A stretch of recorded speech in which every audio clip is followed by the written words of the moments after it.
papa mo. Hindi ko kailangan pera rin. Maubos mo yung pera.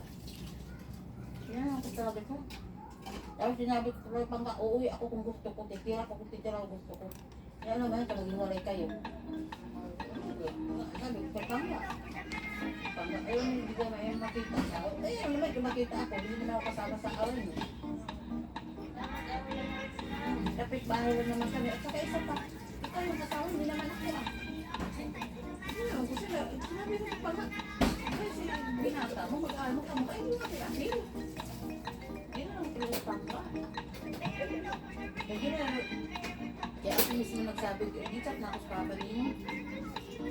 Okay, nandun pag-awa ng pag-awa, kaya hindi ko nilidaman. Sabi ko, wala kayong problema sa akin. Sabi ko, tanong ganun. Sabi ko, isa lang ka mga kapatid, wala kayong problema sa akin.